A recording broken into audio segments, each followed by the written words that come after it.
கொக்குழாய் கடலிற்கு தொழிலுக்கு சென்ற இளைஞர் ஒருவர் மாயமாகிய சம்பவம் ஒன்று நேற்று முன்தினம் இடம்பெற்றுள்ளது. முல்லைத்தீவு கொக்குழாய் போலீஸ் பிரிவிற்குட்பட்ட கொக்குழாய் கடலுக்கு நேற்று முன்தினம் இரவு கடற்தொழிலுக்கு சென்ற இளைஞர் இன்று வரை கரை திரும்பவில்லை. என்ன நடந்தது என்று தெரியாத நிலையில் கொக்குழாய் போலீஸ் நிலையத்தில் உறவினர்களால் முறைப்பாடு பதிவு செய்யப்பட்டுள்ளது.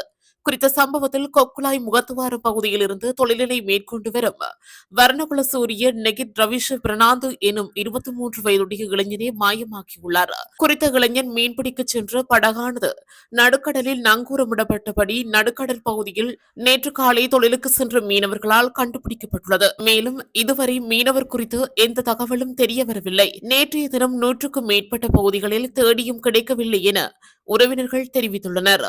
கடந்த மாதம் 25/7/2025 அன்றைய தினம் கொக்குழாய் கடற்பகுதியில் மீன்பிடிக்க சென்று இளைஞன் மாயமாகிய சம்பவம் இடம்பெற்றிருந்தமை குறிப்பிடத்தக்கது.